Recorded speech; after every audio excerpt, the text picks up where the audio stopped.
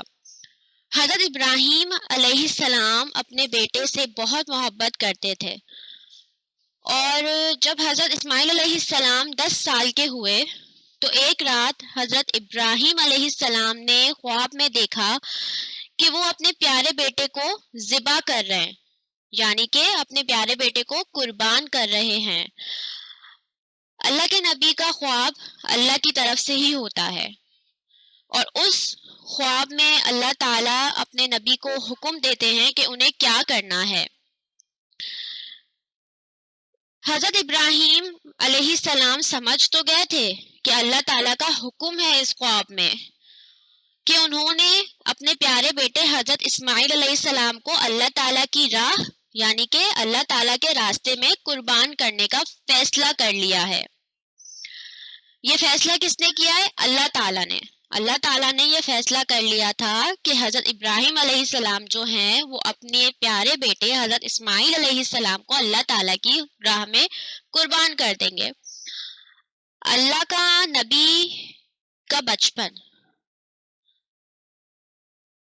ہی سے اللہ کے نبی کہلاتے ہیں، چاہے وہ 5 سال کے ہوں 10 سال کے ہوں، شروع سے ہی وہ اللہ کے نبی کہلائے جاتے ہیں۔ حضرت اسماعیل علیہ السلام بھی اللہ کے نبی ہیں۔ حضرت اسماعیل علیہ السلام نے اپنے والد حضرت ابراہیم علیہ السلام سے کہا کہ آپ اللہ تعالیٰ کا حکم پورا کیجیے، انشاءاللہ تعالیٰ آپ مجھے صبر کرنے والوں میں پائیں گے۔ اب اس جملے کا کیا مطلب ہوا؟ انشاءاللہ تعالیٰ آپ مجھے صبر کرنے والوں میں پائیں گے۔ حضرت اسماعیل علیہ السلام اپنے والد سے کہتے ہیں کہ آپ اللہ تعالیٰ کا حکم پورا کیجیے، اور اللہ تعالیٰ کا حکم کیا تھا کہ حضرت ابراہیم علیہ السلام اپنے بیٹے کو قربان کریں اللہ کی راہ میں۔ حضرت اسماعیل علیہ السلام کہتے ہیں کہ آپ اللہ تعالیٰ کا حکم پورا کریں اور انشاءاللہ تعالیٰ اللہ اور آپ مجھے صبر کرنے والوں میں پائیں گے، یعنی کہ میں صبر سے اللہ پاک کی راہ میں قربان ہو جاؤں گا۔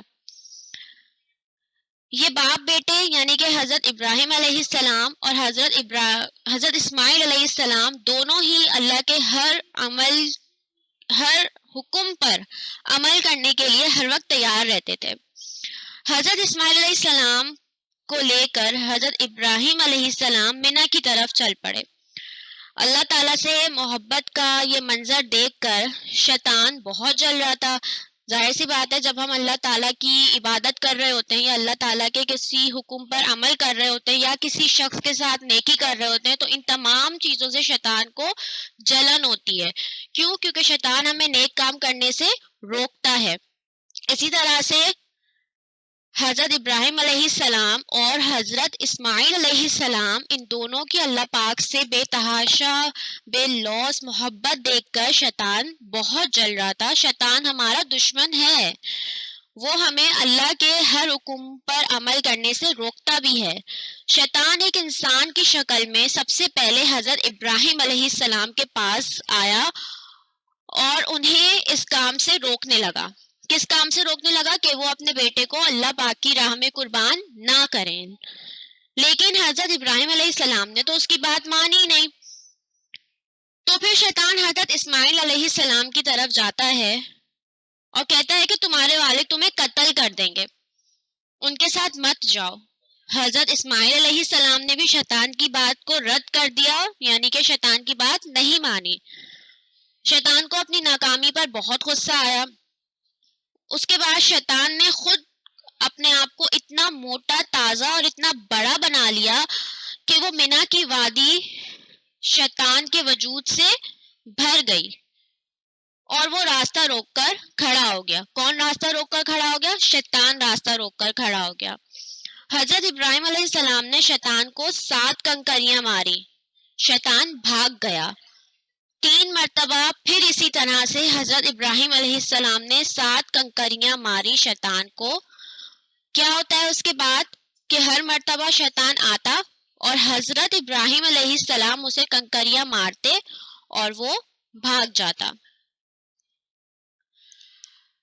حضرت ابراہیم علیہ السلام ذبح کے مقام پر پہنچ گئے. حضرت اسماعیل علیہ السلام نے کہا ابا جان آپ آنکھوں پر پٹی باندھ لیں.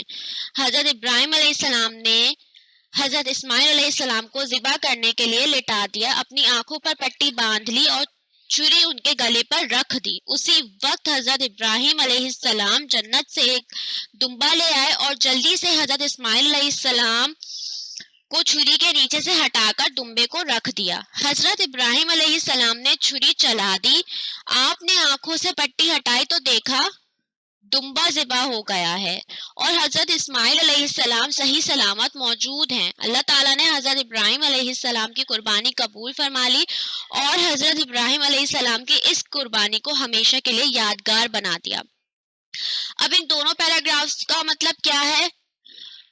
ان دونوں پیراگرافز کا مطلب یہ ہے بچوں, حضرت ابراہیم علیہ السلام ذبح کے مقام پر پہنچ گئے, یعنی کہ مقام کہتے ہیں جگہ کو. حضرت ابراہیم علیہ السلام اس جگہ پہنچ گئے جہاں پر ان کو اپنے بیٹے حضرت اسماعیل علیہ السلام کو اللہ کی راہ میں قربان کرنا تھا. حضرت اسماعیل علیہ السلام نے کہا ابا جان آپ اپنی آنکھوں پر پٹی باندھ لیں, اور اس کے بعد حضرت ابراہیم علیہ السلام نے حضرت اسماعیل علیہ السلام کو ذبح کرنے کے لیے لٹا دیا اور حضرت ابراہیم علیہ السلام نے اپنی آنکھوں پر پٹی باندھ لی اور چھری حضرت اسماعیل علیہ السلام کے گلے پر رکھ دی. اسی وقت حضرت جبرائیل علیہ السلام جنت سے ایک دمبا لے آئے اور جلدی سے حضرت اسماعیل علیہ السلام کو چھری کے نیچے سے ہٹا کر انہوں نے دمبے کو اس جگہ پر رکھ دیا. حضرت ابراہیم علیہ السلام نے چھری چلا دی. اس کے بعد جب حضرت ابراہیم علیہ السلام اپنی آنکھوں سے بندھی پٹی ہٹاتے ہیں تو وہ دیکھتے ہیں کہ دمبا ذبح ہو گیا ہے. حضرت ابراہیم علیہ السلام صحیح سلامت موجود ہیں. اللہ تعالیٰ نے حضرت ابراہیم علیہ السلام کی قربانی کو قبول فرما لیا. حضرت ابراہیم علیہ السلام اس قربانی کو ہمیشہ کے لیے یادگار بنا دیا. اللہ تعالیٰ نے ہم تمام انسانوں کے لیے حضرت ابراہیم علیہ السلام کی اس قربانی کو ہمیشہ کے لیے یادگار بنا دیا. بچوں آپ کو ایک بات آپ کے پیرنٹس کہتے ہوں گے کہ نیت ثابت منزل آسان, یعنی کہ جو کام آپ کرنا چاہتے ہیں وہ نیکی کی راہ کے لیے ہونا چاہیے, اور اس کے لیے اگر آپ سچے دل سے عقیدہ کر لیتے ہیں, اس پر یقین رکھتے ہیں, تو بے شک آپ کا وہ کام ہو جاتا ہے. اسی طریقے سے حضرت ابراہیم علیہ السلام نے بھی اللہ کے حکم کو مانا. ان کا عقیدہ تھا, ان کا یقین تھا, ان کا ایمان تھا, اور وہ اللہ کی راہ میں اپنے اکلوتے بیٹے جس کو انہوں نے اللہ پاک سے کافی دعاؤں کے بعد مانگا تھا, تب جا کے اللہ تعالیٰ نے انہیں بیٹے سے نوازا تھا جس کا نام انہوں نے حضرت اسماعیل علیہ السلام رکھا تھا. انہوں نے اپنے اکلوتے بیٹے کو اللہ کی راہ میں قربان کرنے کا فیصلہ کر لیا. تو اللہ پاک نے ان کی اس قربانی کا, ان کے اس فیصلے کا ان کو کیا اجر دیا کہ حضرت جبرائیل علیہ السلام کو جنت سے ایک دمبا لے کر بھیجا, اور اس دمبے کو حضرت اسماعیل علیہ السلام کی جگہ لٹایا گیا. حضرت ابراہیم علیہ السلام نے اس دمبے کو قربان کیا. ٹھیک ہے, انہی تمام باتوں کے بعد حضرت ابراہیم علیہ السلام کی اس قربانی کو ہمیشہ کے لیے یادگار بنا دیا اللہ پاک نے. بچوں یہ جو چیپٹر میں نے آپ کو ریڈ کر کے سنایا نا بیٹے, یہ پیج نمبر 65 پہ مینشن ہے اور پیج نمبر 66 پر مینشن ہے, جو کہ آپ کا یہاں سے سٹارٹ ہو رہا ہے. اللہ کے نبی حضرت ابراہیم علیہ السلام کی کوئی اولاد نہیں تھی, اور پیج ٹرن کر کے دیکھیے یہاں پہ اینڈ ہو رہا ہے حضرت ابراہیم علیہ السلام کی اس قربانی کو ہمیشہ کے لیے یادگار بنا دیا. آپ نے اپنے گھر میں کیا کرنا ہے, ہوم ورک میں آپ کو بتا رہی ہوں کہ آپ نے اپنے گھر میں کیا ہوم ورک کرنا ہے اپنے اس اسلامیت کے 3rd لیکچر سے related. What you do at your home. Regarding this 3rd lecture, you do reading at your home, or you should understand an explanation which I was giving you in 3rd lecture as well as you was listened. اس کے بعد میں آپ سے بات کروں گی آپ کے اسلامیت اورل کی. Remember one thing, that is you must be learn Islamiyat oral on daily basis.